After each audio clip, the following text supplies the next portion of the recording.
Hey everybody, what's going on? Hopefully the microphone's working okay. Yeah, I think this thing restarted last night, so I was kind of like the update. I'm almost done with my drink. The show just started. How did that happen? I made mine an hour ago, and it's still like 3/4 full. Sitting here for a half-hour drink. You're damn drunk. I know. No, I'm just in light of today's movie where Kiefer Sutherland also plays a drunk. I guess it's kind of like on brand, you know? I couldn't get into this movie. I actually quite liked it. It's weird. It's a weird movie. This one's kind of like obscure. I had actually never heard of this one. Never heard of it, yeah. One of you guys, and Count Orlock is very excited about it, so you might have been the first one to recommend this, because somebody recommended this to us like a long time ago. I remember this era of cinema. And it was a good time. It's funny, to see Kiefer Sutherland looking so young and shit. This is when everybody in the movies looked like actors. It did have a good tone to it, but I think I would have enjoyed the movie better had I been watching it on Blu-ray. Because this was it didn't have that good of a look. What ended up happening was that you could so ostensibly you can rent this on YouTube for $1.99, and on my laptop I had no problem doing that, but we wanted to watch it on the big TV, which we go through the Xbox, and for whatever reason it wouldn't let me rent it on there. Like, it just had the button, it said add to watch list, and it wouldn't, let me rent it. So I was like, well, fuck. That's why we didn't do it, before. And I was like, because we're not just going to sit in here and watch on my laptop, because that's kind of lame. So, but then I found out that I kind of dug around a little bit, and found that somebody had uploaded a VHS rip of it. So, the quality was not fantastic. Yeah. But... it's kind of annoying at first, but then I kind of forget about it after. It's a VHS rip, and it looks like in that format it looks made for TV. But I had it was made for HBO. It was it? Okay. Yeah. I had a feeling that if I would seen a Blu-ray version of it, it probably would have come across a lot better. So it might have just been a quality issue. I think it was more of the because I thought this was a cool idea. You know what I mean? It had some kind of... and the guy that directed it, Paul Marcus, he's a British guy, and he's probably best known for producing, a lot of really good, British crime TV, like Prime Suspect, which is... I love that show. And what else? The Bill. I think he did some other stuff like that. So, what is this that popped up suddenly? I don't know what that is. Okay. Something, popped up behind my thing. I'm like, never saw that happen. Said I'm getting too handsome.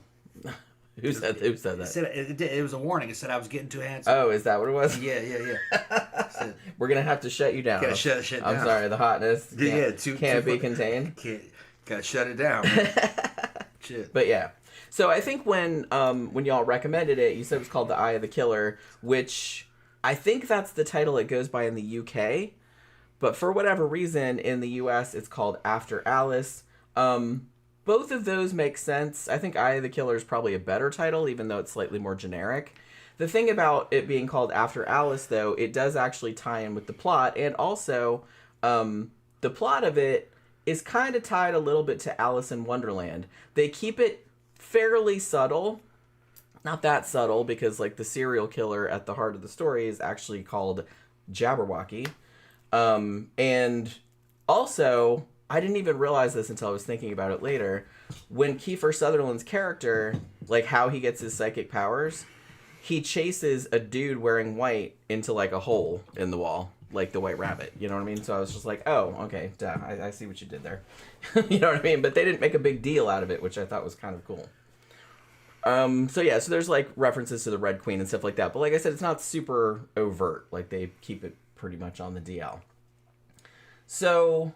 this is kind of it plays a lot with film noir kind of tropes. It's definitely got the soundtrack is just a very old school film noir kind of thing with the saxophones and everything, and it has that kind of feel to it, but then it has kind of a paranormal overlay on it. And then also kind of a serial killer angle, which was, you know, obviously very big in the 90s and early 2000s. This came out in 2000. So I was going to say, it was very much a movie of its time. It was in in the same kind of paranormal thriller, you know, like Flatliners and fucking... There's a bunch of movies that were kind of like this during that time.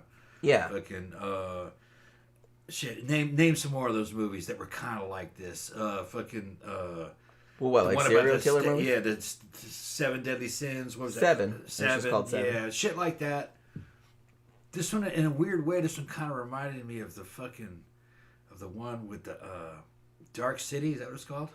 Where they were in a... well, maybe because Kiefer Sutherland was in that. Yeah, too. that's what it was. And it was kind of a film noir, kind of a... Yeah. Yeah. That one also. This doesn't have a film noir look to it, but it definitely has a lot of those tropes. That's what it was. Like he was in that movie. That's why he was. Yeah, he was in Dark City. Yeah, I've only seen that movie once, and it was surprisingly good. I liked it.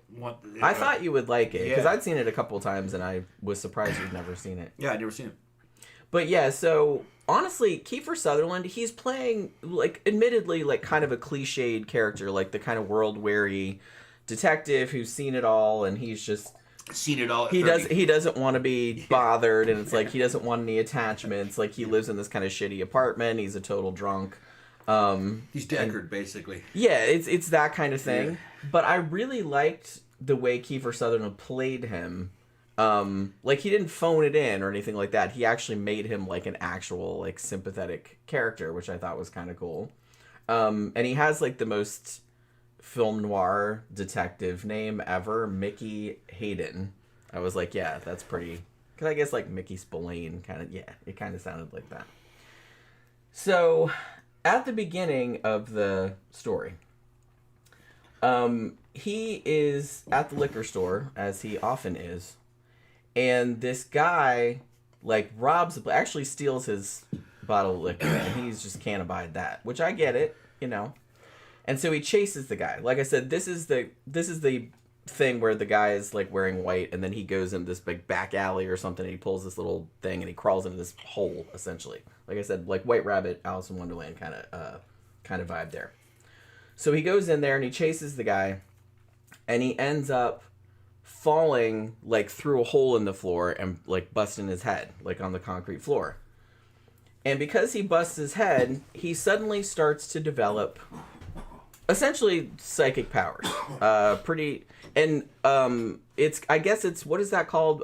Psychometry, when you touch something. Yeah, psychometry. So specifically he develops that. So when he touches somebody, or an object that belongs to somebody, he can see shit. And the first time that this happens, he actually, because the guy that he chased into the hole, and then he fell and all this other stuff, like, he didn't see what happened to that dude afterward. But shortly afterward, that dude turned up murdered, like he was stabbed to death. And so when he goes and investigates, it's like, hey, I know that dude. That was the dude that stole my booze. You know what I mean? He's like, I didn't kill him. What the fuck happened? You know what I mean? Like, after he left. And so he touches him, like, to get his ID or whatever it is that he's doing, and he sees him getting stabbed. Now, he can't see who it is that's doing the stabbing, but he sees what happens to him as if he's the killer. You know what I mean? Like, he sees it from the killer's POV. And obviously, he's just like, what the fuck? You know what I mean? Like, because he doesn't know what to make of it. Like, because he's never had this before, obviously.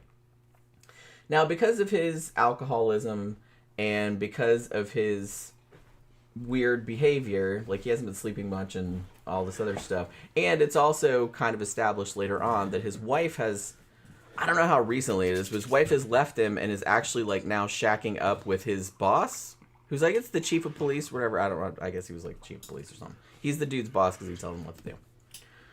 So he's having all kind of issues. So they tell him to go to a shrink.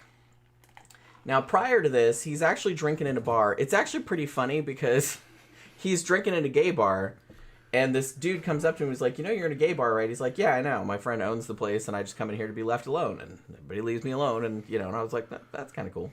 So this guy is also, his name is Harvey, and he is ostensibly also a psychic, And he starts saying, hey, I know what happened to you, and, you know, describing, like, all these visions you're having and stuff like that. And it's like, I can help you, like, all this other shit. I was born with it.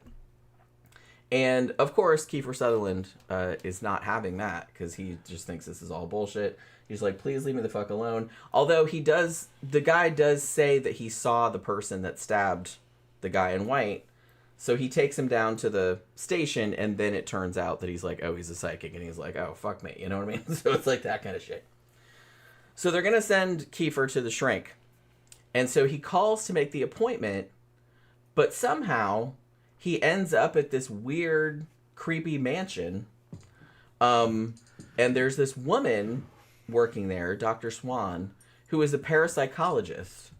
And then there's all kind of, like, poltergeisty shit, like, happening at this house. And she's just all completely, like, laissez-faire about it. She's just kind of, you know, she's, like, down in the basement and, like, shit's blowing out of the wall. She's like, yep, that'll happen. And, like, books are flying out of the bookshelves and shit. And she's just like, yeah, this place is haunted as fuck. You know what I mean? And we're studying it. And he's like, what? How the fuck did this happen? Like, how did I? And then it turns out that she knows Harvey, the psychic. And they're like, look, we know what happened to you, and, you know, we can help you with your problem and everything. And, of course, he's not having it. So while all of that is going on, apparently 10 years ago, there was a serial killer called Jabberwocky who killed many people and would leave little playing cards and shit like, you know what I mean, little trophy things or whatever. And would leave that, and they never caught him. And so it seems that the guy in white that got stabbed that he saw in his vision is another victim, because it's like they left the playing card and they're like, oh shit, the dude's back, right? So Kiefer Sutherland's boss is like, I know you're a fuck up, but I'm going to put you in charge of this because we think the Jabberwocky has returned, you know, and we want you to, like, figure out what the fuck's going on. Ooh, we got a super chat. Thank you very much from Bees Nest Flashbulb. Bees Nest, what's up, Bees Nest? Yeah. Thank you for the flashbulb. Send my shit. Ooh. CB says, gay bars are good for cheap prices on beer. True. Gay bars are good for music. Me and Jen go to fucking too. Some of these gay clubs fucking when they'd have certain goth events, and they fucking good music there. They know how to party, that's for sure. Yeah, they party fucking hard over there. Well, a lot of women like going to gay bars because you don't get you'd be surprised. Don't get messed with. Yeah, and all the hot women are there By all the straight losers, like grabbing your butt and stuff. You know what I mean? So you can just go and dance with your friends and they won't bother you. Word to the wise. Want to nice. go to a good club? Take your wife out to the fucking gay bar. It is nice. Yeah. There are no fights there. All fun and games. Yeah, pretty much. Yeah. I mean, I've never been to one where there was a fight, but, you know. Lesbian nights, they fight. Maybe. Fight and they don't tip. Really? I've never heard that. Yeah. Although I've been to bars that were kind of both, like, you know, gay men and lesbians, but I don't think I've ever been to an exclusively lesbian bar. Yeah. Not that I remember. Yeah, from my fucking bartender friend said they did fucking the worst tippers. Huh, interesting. It's just... I thought people with money were the worst tippers. I don't know. Or I know at restaurants... No, rich people tip fucking well. At restaurants, the worst tippers, according to every server, are the after-church crowd. Church people, yeah. Yeah, church people. They just live in free. Yeah. And they complain about everything, too. They're like, they're the fucking worst. Everybody hates to work on Sunday. At restaurants, because they suck. But yeah, so he starts looking into... Now, the thing about this serial killer is that probably the reason they had a hard time catching him back then was because he had a different, like, MO every single time. Like, sometimes he would beat the person to death, and sometimes he would stab them, and sometimes he would shoot them, and it was never the same. The only reason that they knew it was all the same person was because of this calling card that he would leave, that was kind of... And he also, like, wrote letters to the media, kind of taunting them and stuff, like some serial killers do. So, using his psychic powers, and also his friend Harvey, who is also psychic, and the parapsychologist lady, they kind of try to figure out what's going on with this serial killer. I will note, I I feel like this is an old movie. Well, old. It's 2000. Well, it's 25 years old at this point. I don't necessarily want to spoil what the mystery is because I know a lot of people probably haven't seen this. I mean, I had never seen it. I had never heard of it. And it's actually, if you like... I don't know. I was reading some of the reviews on IMDb. There aren't a ton of them. Because, like I said, it's kind of an obscure flick. But they seem pretty mixed. Like, some people were just kind of like, man, this was really awesome. How did I never hear of this? And some people were like, nah, this was terrible. Or whatever. I kind of feel like somewhere in the middle. I actually really enjoyed it. And, you know, I can see how some people might not like it.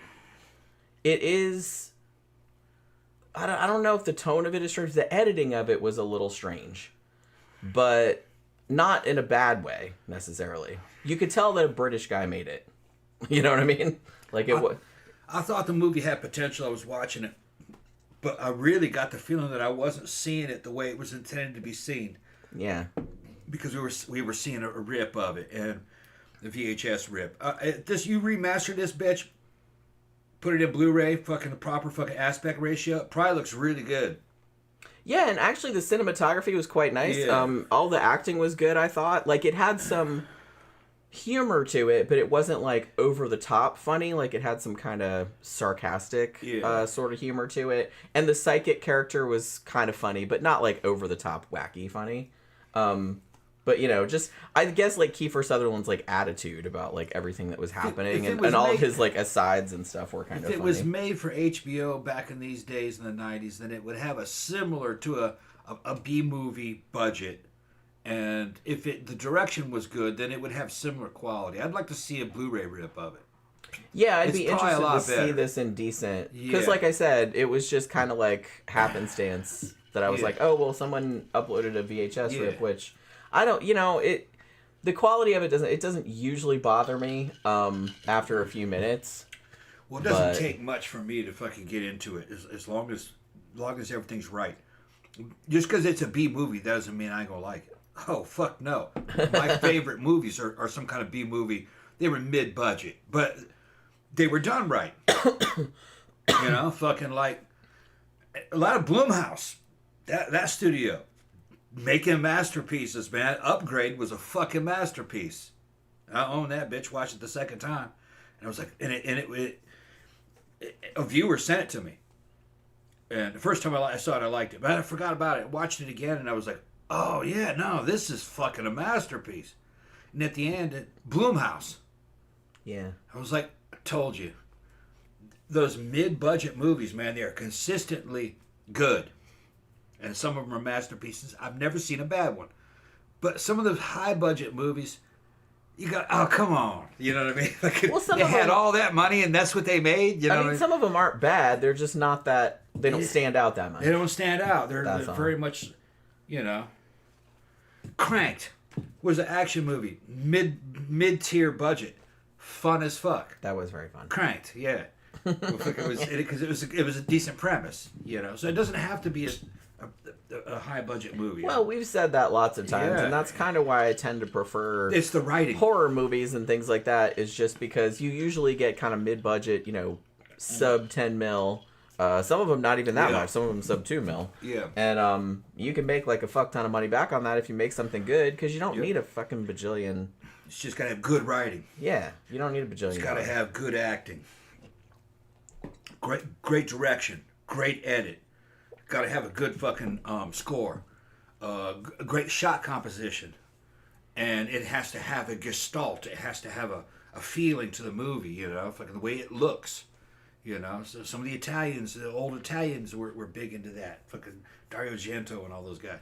They knew how to just light a set and go, oh yeah, now you got something. Give it like an aesthetic. Yeah, to give it an aesthetic, you know. That's all you need, because it's cinema. It's an art form. Some of the shit is too basic. Although some stories need to be basic, though. It has to just look workmanlike. Some of it, or it's not going to work. You're going to lose credibility.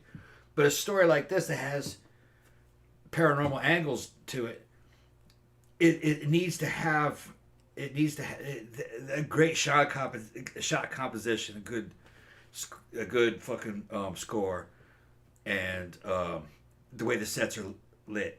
That has a lot to do with it. And I didn't really get it from the rip that we saw because it was VHS. Yeah. And it was it's like 4:3 aspect ratio. The aspect ratio was cheap. Well, it was made for HBO, so I'm assuming. I guarantee you, there's a fucking better fucking cut of this. They're probably. I mean, it's on DVD because Warlock said he has a DVD of it.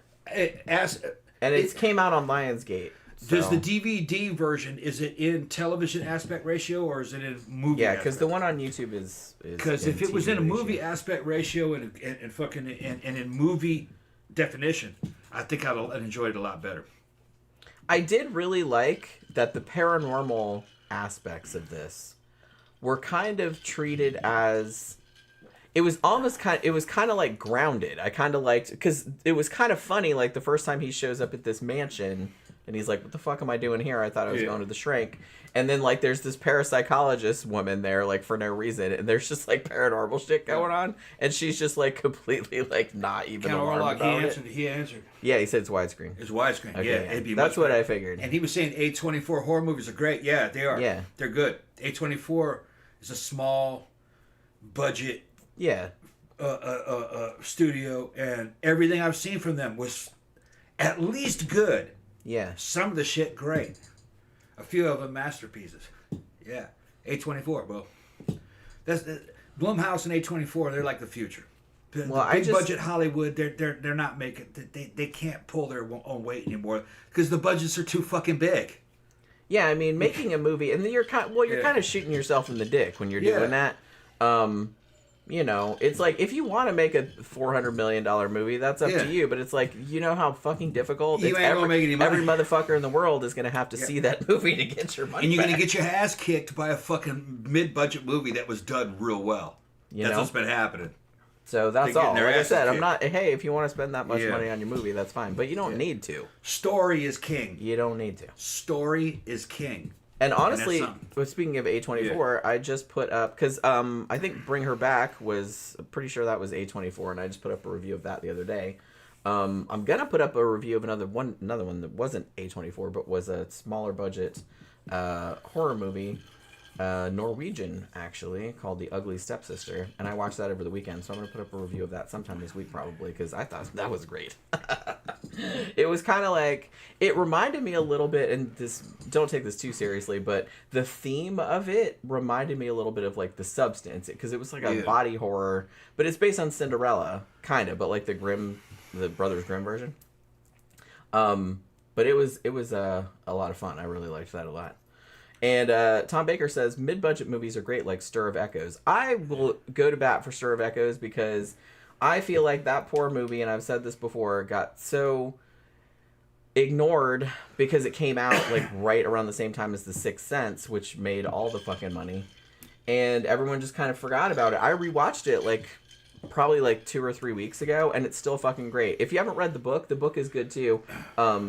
It's a novella, technically. It's Richard Matheson. Now, the book is a lot different. I think I did a video over on my other channel, The Scare Salon, comparing the book and the movie.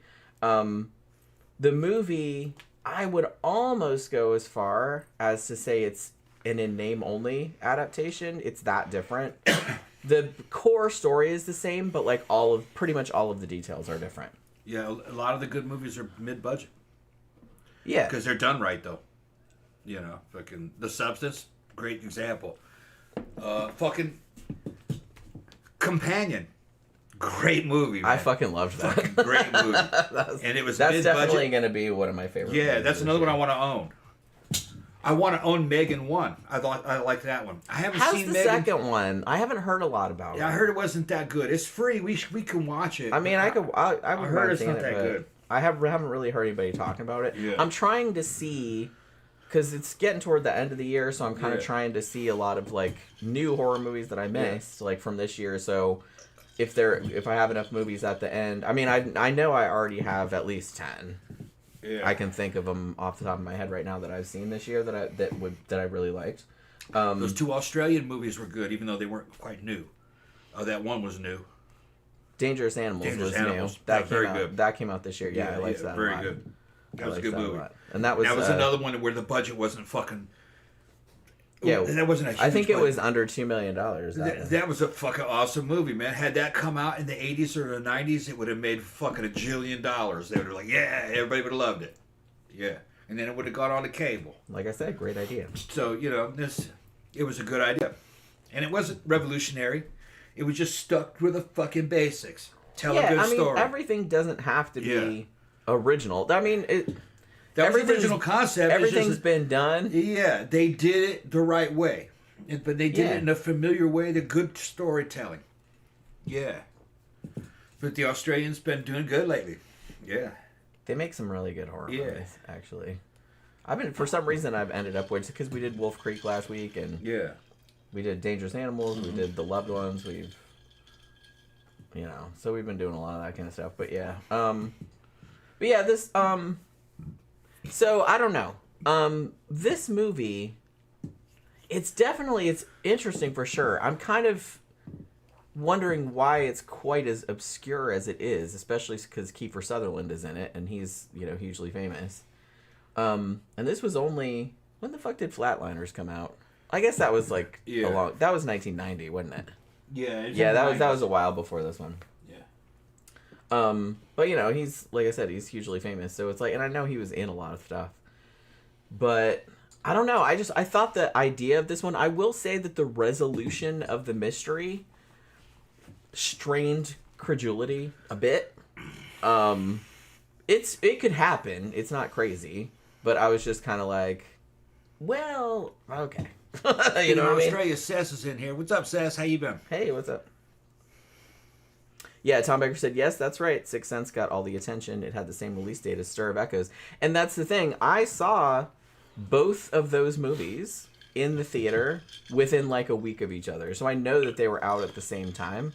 I used to go to I usually saw everything after it had been out for a few weeks because it would go to the Dollar Theater in Daytona, and I'm a cheap bitch like that. So me and my friend would go, and it was $1 to see the movies. And we saw both of those. I always had to go to horror movies with her because she liked horror movies, but she was too scared to watch them. That happened to a lot of good movies. I mean, E.T. came out and fucking just dominated. I remember when I was a kid. And it fucking crushed The Thing. Yeah. And The Thing was basically forgotten. Me and my dad saw it. No, we saw it twice. Even though it's a totally different movie. And actually, The Thing, I think, is considered to be a masterpiece of horror and a classic. Easily John Carpenter. And I know some people might say Halloween, but for my money, The Thing is his magnum opus. Yeah, and he was crushed. He was fucking devastated. Yeah, he was super bummed. That was a big and that was a long time passion project for him. Time proved fucking The Thing correct, because people don't really talk about E.T. anymore. Not really. And you watch reaction videos of younger people seeing The Thing, they fucking love it. Because it was good acting. And, it was just, it stuck to the basics. Good storytelling, and good it's fucking scary. And fucking, it was, yeah. And you didn't know who The Thing was. And how did it get you? What did it want? And the special effects still look great, even after all this time. Yeah. Well, they're effective. Yeah. You can tell that object is really there. I liked Thing 2011, the prequel. I thought that was actually pretty good. We saw that in the theater also. I've seen that probably 3 or 4 times at this stage. If you're not a regular listener to the show, I've fucking said many times, there are many mysteries about The Thing, but Carpenter read fucking Lovecraft, and that is a Lovecraftian fucking story. Oh, big time. All right, what he's talking about is at the Mountains of Madness, which is down in Antarctica. They find a fucking abandoned alien city. And there was the old ones, they flew there. But they had a slave race that they had enslaved that rebelled up against them and killed them. They were a bunch of amoeba, basically, called the Shaggoth. And they could adapt themselves to anything they touched. They could absorb it if it was a living material, and they could gain all of its knowledge and all of its abilities. And when the Shaggoth were originally mindless. They were using them as construction workers. But they got a hold of a brain, an advanced brain eventually. And it might have been a human brain, because they said they had humans as pets. And once they had that, they rebelled. So The Thing was a Shaggoth. That's what it is. It's a known Lovecraftian monster. A lot of John and it was alien stuff was Lovecraftian. Not directly, but... Let me make you another drink. All right, that sounds good. Yeah. Yeah, Tom Baker said, like, Carpenter said CGI before CGI. Yeah, I mean, I'm just so happy that... And I figured this would probably happen after the 1990s and especially the 2000s, where everything just went CGI crazy and everything just looked like total ass. I was like, this sucks, but I bet in a little while people are going to be like, man, fuck this cartoony shit. We're going to go back to the real shit. And I am very pleased to see that has happened, because it seems like most of the horror movies that I've seen recently, at least the good ones, almost all of them have used practical effects, either largely or completely. So I'm very, very happy to see that happen, just because, like I said, CGI, it'll date, it always does. Look at like fucking some of the sci-fi movies and stuff like that came out in like the early 2000s. They look like total crap. It looks like crap. It just looks like a fucking cartoon. The only CG that kind of held up was fucking Jurassic Park 1. Which is crazy because that came out in 1993. And it was the first one they were careful with. And it still looks good. Yeah. But like most of the other ones, it was just kind of cheap jack and everything just looked like it had been like stuck on top, or like it didn't even look as good as like a video game cutscene, for Christ's sake. It was just like, it looked fucking terrible. Mm-hmm. Tom Baker said the thing was ahead of its time. Yeah, it was. Big time. Well, and we were talking about this before. It's like, I always feel like people that are into horror and sci-fi too, like to a smaller degree, one, they seem a lot more willing to like watch old shit, which people that like other kind of movies, that I don't see that as much. Because if you hear people talking about older movies, it's usually like horror movies, Because like I said, we were talking about how comedies, like a lot of comedies, are not funny anymore. They don't date as well. But like horror movies, they're pretty much eternal. If they're done right. If they're done right. Yeah. And people will still watch them 50, 60, 70 years later. I recommended fucking some horror movie from the 30s, man. The Black Cat with Bela Lugosi, Boris Karloff, and had a I love that shit. I'll still watch all of that. Get back to me on I'll Facebook. watch silent like, man, film. that was a badass. Yeah, it's a badass. That was why they started the Hays Code. That was one of the You're talking about necrophilia and stealing people's daughters and Satanism and shit, and fucking human sacrifice. They were keeping all the naked ladies. Keeping the naked ladies dead, so you turning them into sex dolls and shit. Mm-hmm. Fucking. Maybe we don't say that outright, but that's very clearly what the implication is. Yeah. Why is she like this? She died. Fucking yeah. And it was Boris Karloff and Lugosi in their prime. And just the way that movie was shot. The Black Cat. It has nothing to do with Edgar Allan Poe.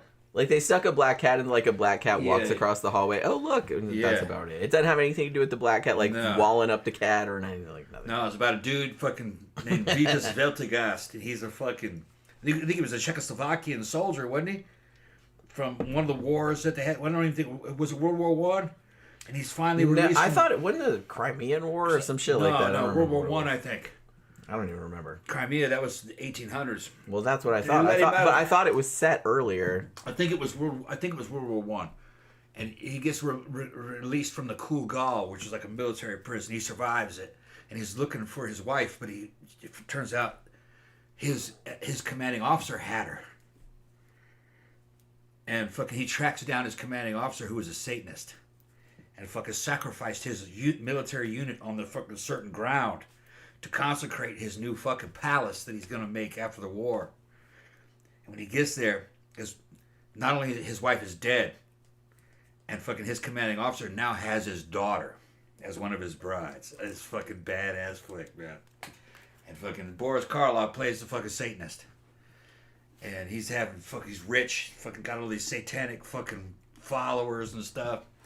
And it's just shot very classy and very spooky, these fucking two European gentlemen. One of them an ex-military prisoner, the other one is fucking elevated fucking rich man, ex-military officer, but he's a fucking Satanist, and enslaving women, and he was a necrophile, Weird flick, man. It is very weird. Yeah, weird. I was surprised they got away with a lot of shit they got away with. They got away with it, but only once. They had to shut that shit down. But that was a great horror story, man. Well, and then there's an American couple tourists who are getting involved in this shit, and those are the stand-in normies. Yeah. So the Americans could understand what was going on. These people are so weird. It's funny. They're like Brad and Janet in the Rocky Horror Picture Show. Yeah. You know what I mean? So we had to explain to the normies, like, explain to the normies what's happening between these two fucking wild men. Count Orlok talking about after Alice, Jenny, do you recognize Lieutenant Hatter as the fired bouncer from Crow's favorite movie, Roadhouse?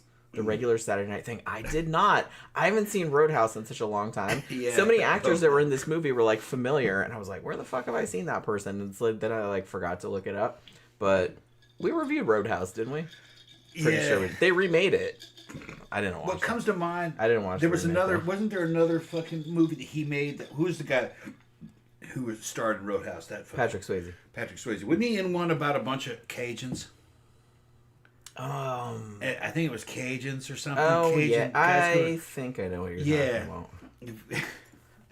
When I was in the Army, we were at one of the training academies in Alabama. I forgot what the name was, and they had that shit playing in the barracks. We were in this old World War II barracks, and we were laughing at that shit because half of us were fucking Southern, at least half.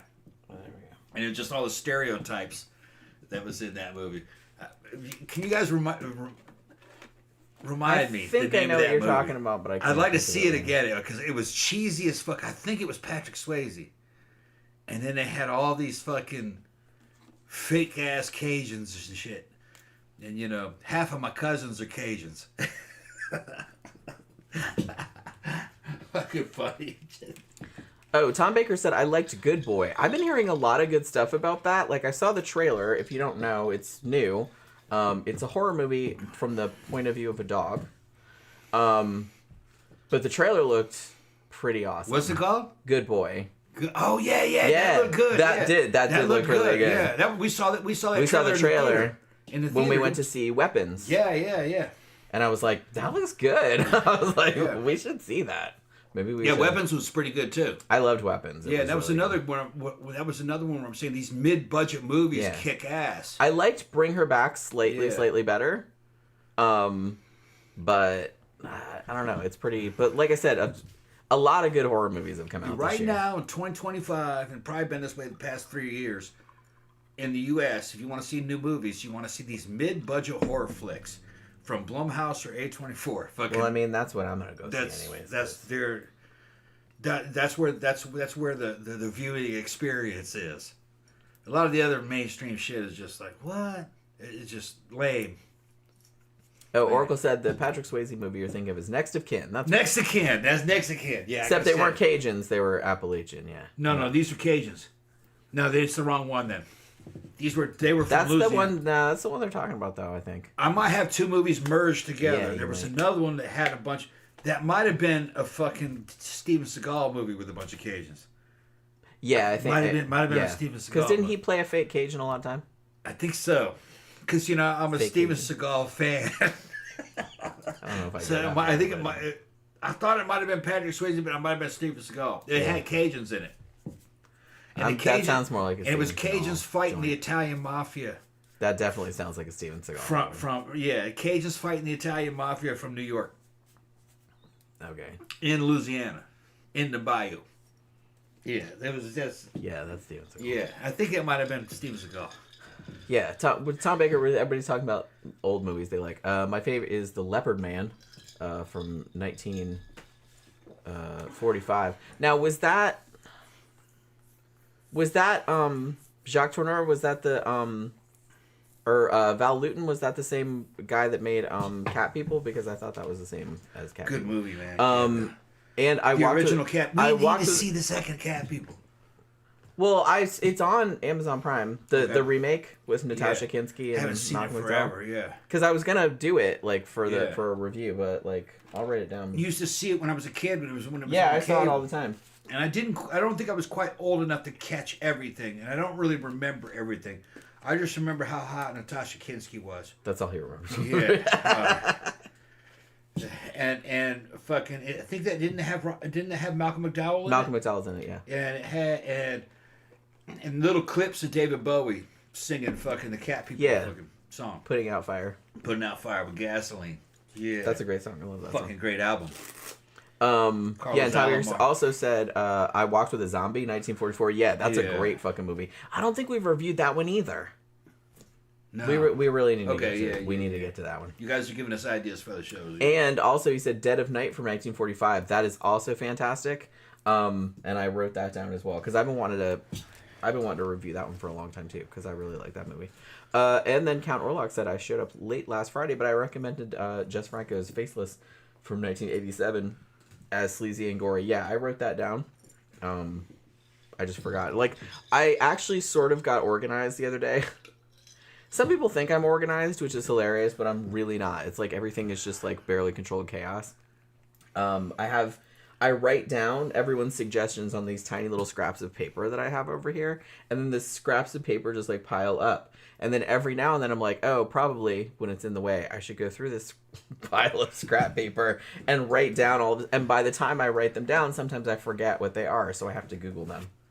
But I actually did make a big master list of all of the movies everyone's recommended, all of the books, because some people have recommended books too, and all of the topics people have recommended.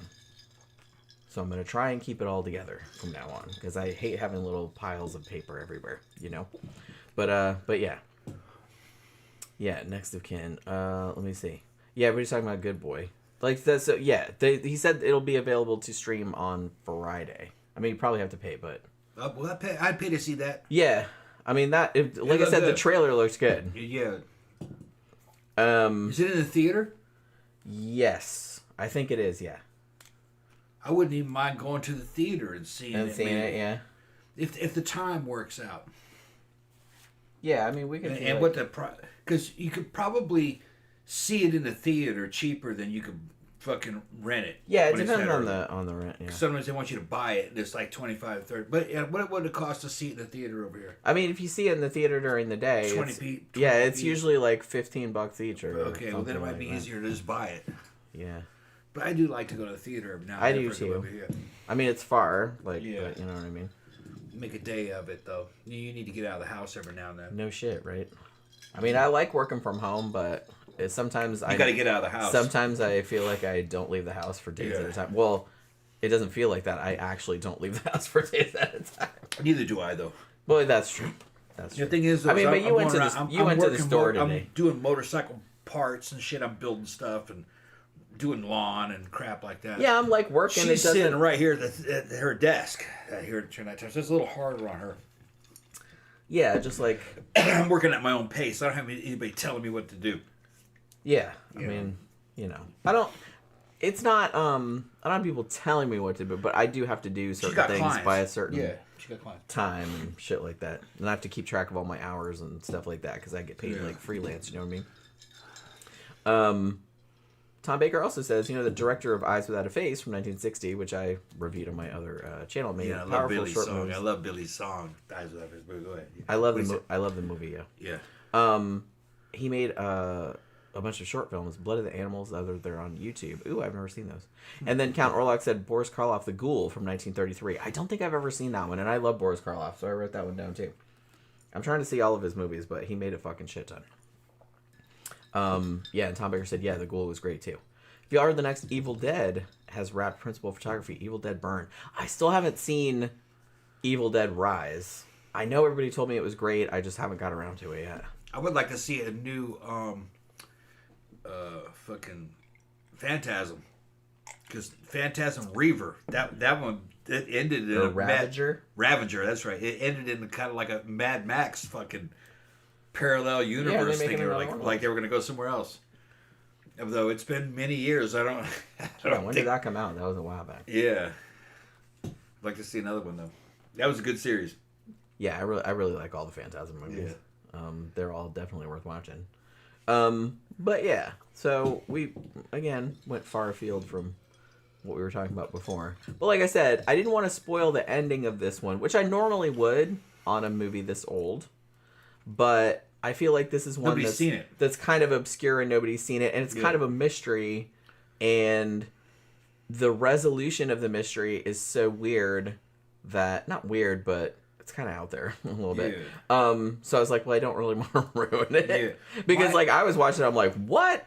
You can see it for free on YouTube, but I would actually recommend to rent the better version of it. Yeah, you can rent it. It's like $1.99. The only reason we didn't do that is because I couldn't do it on the Xbox. Like, it wouldn't let me. Like, I could the do option wasn't there. Yeah, I could do it on my laptop, but like I said, I'm not going to watch it. It has something to do with my service. Probably. You know what? I didn't even think of this. You probably could have rented it on your tablet and cast it. Yeah, could have done that. Is what you probably It had something to do with my service. Yeah. Didn't because I don't normally I rent movies on YouTube all the time, and I've never had that issue. So for a while I thought it wasn't available because it looked like it was available, but then like it wouldn't let me do anything. Like the button wouldn't do anything. And so I was like, what the fuck? So I went on my laptop. I was like, well, it works on here. What the fuck? And so it wouldn't work on there. So then I was like, well, fuck it. You guys have recommended this. I'm like, I'm going to watch it. So I was like, I'll just watch a shitty ass version. It wasn't that shitty, but it wasn't great. Also, I had to put because I'm deaf, so I had to put the fucking subtitles on. And they're not, they were, automatically generated. So they were kind of wrong, but they were close enough. I got the gist. If you want to see it, I would recommend spend the $2 and get a good version of it. Yeah, watch it in, because like I said, it's kind of a nice. Okay. I thought I don't know why this kind of struck me, but other than the whole thing about him like hanging out in the gay bar and everything like that in this movie, there's a character who is a sex worker who is trans named Claudette, and she's kind of in the movie a couple times, and it's kind of funny. Like, she has a crush on one of the cops or whatever, and she's like in there. She gets arrested, and you can tell that there's kind of like a little bit of a rapport, between her and Kiefer Sutherland's character. And then, spoiler alert, she becomes one of the victims later on and gets murdered. And of course, Kiefer Sutherland is brought to the scene and doesn't know who it is. Like, his partner tries to warn him, it's like, hey, don't look under the sheet. You know what I mean? And Kiefer looks under there and he's like, motherfucker. And he knows who she is, so he starts writing down in the book, and he says, his birth name is Jimmy, whatever the fuck. And then he says to his partner, he says, hey, put Claudette on the death certificate. And I thought that was kind of nice. For a movie that came out in 2000, I was like, that was pretty nice. That there was that little moment, you know what I mean? I didn't expect it. So I thought that was kind of cool. That was a good character. Like, they should have done more with her, but... because she was kind of cool, but yeah, she got horribly murdered. Unfortunately, a lot of people get horribly murdered in this. Ooh. All right. Yeah, Ken Orlock said, I wonder how they do a new Phantasm. Angus Scrimm passed away, and Reggie Bannister is sadly not doing well. Yeah, he's got to be getting up there in age too. Oh yeah. And you can't really do it without. You couldn't do it without. You can't really do it without Angus Scrimm. He's dead, obviously, but it's like you really can't do it without Reggie. Yeah. Not without Reggie. You need Reggie. Yeah. He's kind of the fulcrum that holds the thing together now. Wasn't that guy actually like writing a lot of the fucking stories and shit? Well, the character, as far as I recall, was based on him. Yeah. That's his name. Yeah. His character name, that's his real name. Yeah. And it was based on him. I don't know if he's quite the chick magnet. I don't know if he drove an ice cream truck or whatever the fuck. It's all fantasy. I still laugh at the part, I think it was in part 2, where he picks up that chick who turns out to be like a demon or whatever later, and she's like getting all up with Reggie and everything, and she's like, God, Reggie, I love your head. And she's like kind of kissing on top of his head and fucking like, I don't know why that cracks me up so much, but it's like, I just always think of that. Yeah, so I don't know if they can do another one, unfortunately. All right, so I wrote down everybody's recommendations. I will transfer them to my list later on, so I don't have all these little pieces of paper laying around.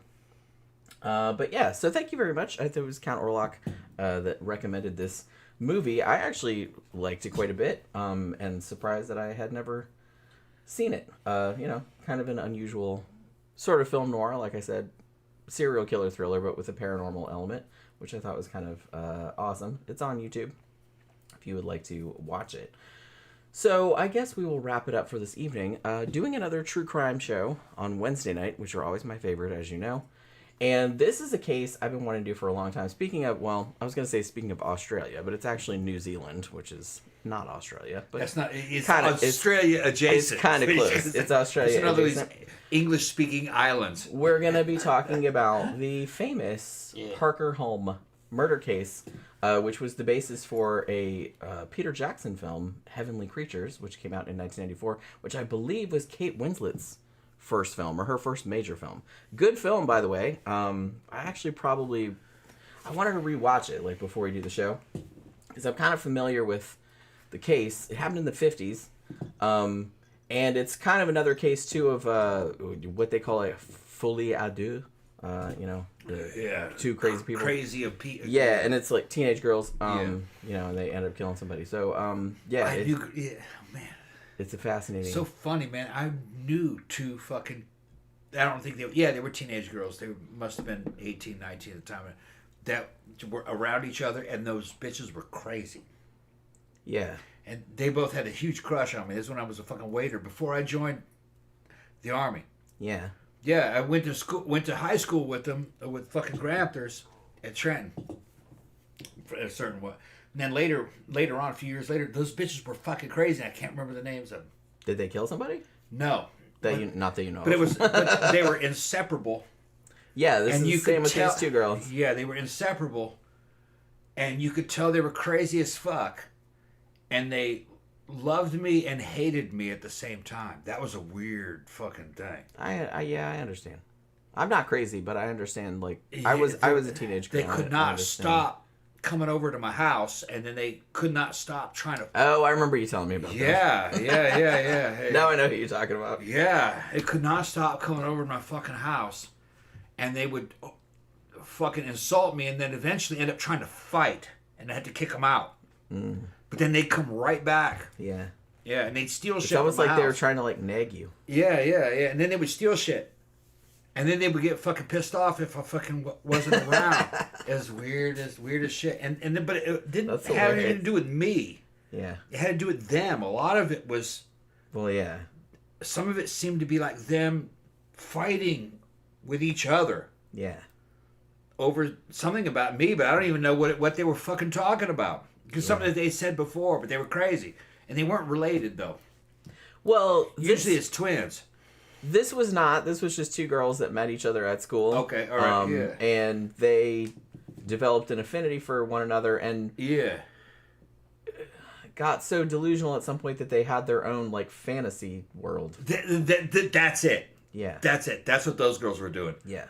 But these two ended up killing somebody, though. Okay. That's what these two girls were doing. They were about 18, 19. Around that. Gonna say, speaking of people being obsessed with you, I will note when we went out on Saturday. Oh shit! When we went out on Saturday, there's this couple that we know that are there quite often. Yeah. And they brought these two women. Yeah. Who I'd never seen before. I guess they were visiting or something. I thought they might have been Central American or South American. Maybe I didn't hear them. I didn't hear them talking. They came off a little bit foreign. I didn't hear them talking, so I don't really know. But they were good looking too. One of them, good looking girls, was kind of fogging up on Tom a bit. Grabbed my ass and shit in secret. I'd walk and she tried to do this right in front of Jan. Yeah. Jen saw this shit, but I was just like, yeah, this shit happens. When you look like me, it happens. I was like, and it was. We don't know who it was. No, I never saw them before. I'm gonna ask. I'll ask my friend later. What was up with that? Yeah, I never saw them before. Like I said, I'm assuming they were visiting because I never saw them before, and they just brought them. They were young. Yeah, about 30 maybe. And they didn't really introduce them, but I didn't really talk to them for any length of time because it was kind of loud. They were just orbiting our friends. Yeah, they were kind of orbiting around. And I'd look every now and then. I'd be dancing, and I'd look over there, and those two would be up in the fucking shadows, just like vultures. Yeah, fucking looking. Yeah, Yeah, and they were cute. It's just yeah, they were good looking. They were good looking women. I just kind of. I wasn't in that mode. You know what I mean? And fucking Tim was there. Tim is like my size. He's this fucking jacked little fucking dude who's trans. He's a trans man. And his girlfriend was there. You would never, ever... I knew the dude a couple weeks and I had no inclination that he was trans. I just thought he was all man and shit. But bitch knows everything. He was there too, trying to dance. And I was like, bitch, you need to learn how to dance. He was just shuffling. He goes, I pre-game so hard, man. I'm so he said, well, I'm gonna drink a lot because the drinks are expensive. He said it before. He says, dude, when you see me, I'm which I get that they are kind of. So it's like some people will drink a lot before. Yeah, he and his girlfriend are out there. I will sometimes have one, but that's about it before I go. But yeah. I was getting. There's all this fucking shit. You know, women are always like, oh, these men, they won't leave us alone, and. It's all this sexism and objectification and shit. Well, there is that, yeah. No, women, in my experience, especially since I started to get jacked and shit, and they would kind of do it to me before too, but women are the same way, and there are certain demographics. Young women who are young, like high school age. Drunk women. Will do weird fucking shit to me, and you know, like and their mom will be with them. You know, they're like, look. Yeah. Like I said, a lot of times too, they'll get real drunk and their inhibitions will just go right out the window. You go to a redneck biker bar, the 60+ crowd women are worse than men. Oh yeah, they don't give a fuck anymore. They'll be like, woo. Oh yeah, ooh, and they're high fiving each other. Oh hell yeah, you know, fucking busting legs open on the fucking Come here, baby, come here. No, you come here, baby. No, they're trying to call you over and shit. Much worse than a man. And then when you go into the club scene, the 30s crowd of fucking competent women. There's a shortage of the kind of dudes that they like, so their strategy is that they're gonna steal a man. Yeah. Because they knew I was married. Yeah. They knew I was married because our friend brought them. Yeah. And they know us. They know us. Yeah. So you know, there are certain women Well, they probably thought that they were cuter than me, so they were just kind of like... They were cute and they were young. So, and younger than me. Yeah, so they're cute and they're young. So they're just going to try to do what they do. I just thought it was kind of funny, though. Their thing is they're trying to get pregnant before 40 and if they're going to steal a man, they'll steal it. But I don't think they rationalize it that way. It's instinct. Biological clock's ticking. So they do crazy shit. They're worse than dudes. Most dudes will not do that to a married woman. A woman will do that to a married man. They say, well, I'll steal him. Because they think you're weak. Women can get away with it to a certain... Because they're not physically threatening. They're not physically threatening. I mean, a man is physically threatening generally, so it's like... So obviously they can't... Yeah, I was dancing, she grabbed my ass and shit. Like that. But I didn't know that... I saw her do something. Yeah, I grabbed. Because there's like a big pole like on the dance floor, and she was kind of behind that. See. Yeah. But I was standing like right there, and I was like, I saw her do something, and I was like, man, I saw that bitch. And then later, Sean's like, I think she grabbed my ass. Yeah. I get grabbed every now and then. Fucking we were at Mannequins, and I was in my Bane costume. I had my it was Halloween. Bane wrestling mask on and shit, and walked by a whole crowd of girls. Jen was right with me. They were at 20s, and one of them jumped out of the fucking crowd and just grabbed my fucking titty and squished it like that. And I was like, ugh. And I turned and looked, and she and slipped back into that crowd of friends, and they just buried her. Yeah. That's like some shit some dudes from Pakistan would do. You know? I'm telling you that. If a dude did that to me, I'm going to knock your fucking teeth down your throat. That was a white girl, but it was like some shit some dudes, some incels from Pakistan would do. But like I said, drunk women get away with it because, like I said, they're not physically threatened. They're not going to kill you. I'm not going to call the cops. I'm just like, you know.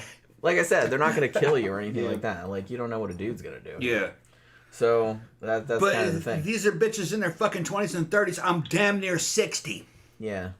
Yeah, they don't know, though. No, I don't imagine. They don't know, though. They just see you, like I said, you dress good, you're a good dancer, you're in good shape. Yeah. So it's just kind of like, it probably doesn't occur to them that you're old enough to be their dad. Yeah, and their dad's age, yeah. So, you know what I mean? So they're just going to do that kind of crap. But the thing is, like I said, if you came at them with that, they would actually, in that moment, they'd love that even more. They were, that's even hotter. Yeah. It was funny because we were kind of laughing about it like on the way home because I didn't realize that she grabbed his ass. I knew she did something because I saw some kind of shenanigans. She went by me and fucking went like that. Back there, and I was just kind of like, what was that all about? She got a little close there. Well, as soon as it happened, he went, I saw that.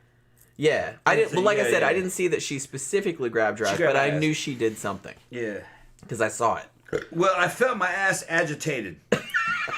Ass agitation. I'm pretty sure it was a hand. Yeah. That tracks. Yeah, it was either a hand lines up or with her thigh. With the thing that I saw. It was either her ass or her thigh rubbed. I think it was her hand. Yeah. But I was drunk, you know what I mean?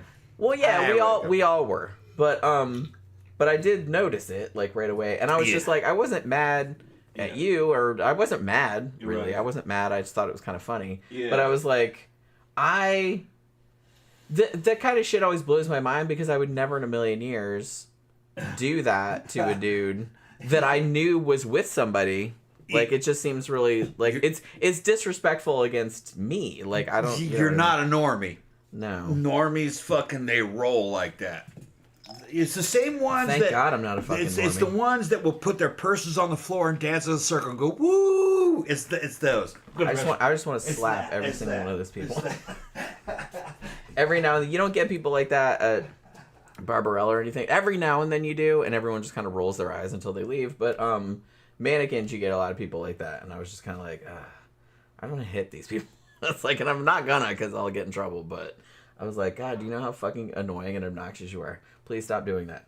But you know, so yeah, so we were like talking about it on the way home. It's like, I don't know, it just never occurs to me to be that disrespectful to somebody. It'd be different if you were there and drinking, and there was another guy that was there who was obviously single, and like you kind of liked him and blah blah blah, and like y'all had a thing. But it's just, you know, you see somebody's with somebody else, like why would you? That just seems like really cunty to me. Like, so, you know, like I said, I wasn't mad, and they clearly knew friends of ours. I don't know who they are, but you know, I never saw them before. But I just thought that was kind of funny. I like this kind of shit, man. This kind of shit like always fucking happens to us. I don't know what it is. We need to. I'll ask them like who those people were. Cause I don't know what the fuck that was all about. It was. I mean, it was a pretty good night. Like I said, I like the '80s night more than Memento Mori. They do Memento Mori once a month on Saturday, but normally it's like '80s, like new wave and post punk and stuff. Memento Mori tends to be more. He actually played like a lot of '80s stuff and like '80s and adjacent, a lot of industrial, like old industrial and stuff like that. But he plays like some newer kind of synth wave and shit like that too, which is fine. But a lot of people didn't. A lot of the regulars weren't there. I noticed. This weekend's gonna be great though. I'm really looking forward to this. Yeah, this weekend's '80s, and then Then the following Friday, obviously, is Halloween, and then we're gonna get to Abyss for the Halloween party. I got my costume all done. I got the I made the eyeball cufflinks. I'm being Alex from Clockwork Orange, in case you didn't know, and they came out really good. Yeah. I'm so excited. I bought some pins, so I'm just gonna pin them to the cuffs. But yeah. Well, look, man. Our next show will be Wednesday, and it's going to be a good show. What would you say the topic was again? It's the Parker Hall murder case from New Zealand. Yeah, the two teenage girls that killed their. True crime always does well. And like I said, Peter Jackson, he made a movie about it called Heavenly Creatures, which came out 2 years before The Frighteners, actually. Okay. I might rewatch it. I've seen it before. It's a good movie, but I might rewatch it before the show 5 times. But yeah, it's fictionalized a bit. But all right, are you hungry? Yeah, I've got some leftover fried chicken down there. Yeah, we got some fried chicken. Let's get some of that. Yeah, we eat that shit cold. So I'm out of biscuits. Well, yeah, we ate all the biscuits. Yeah, but okay. Let's go. Well, you got potato salad though, right? Yeah, I got potato salad and I got baked beans. Well, I don't want no baked beans, Right. but I you want can have potato salad. I'll eat the baked beans. Okay, that'll work out.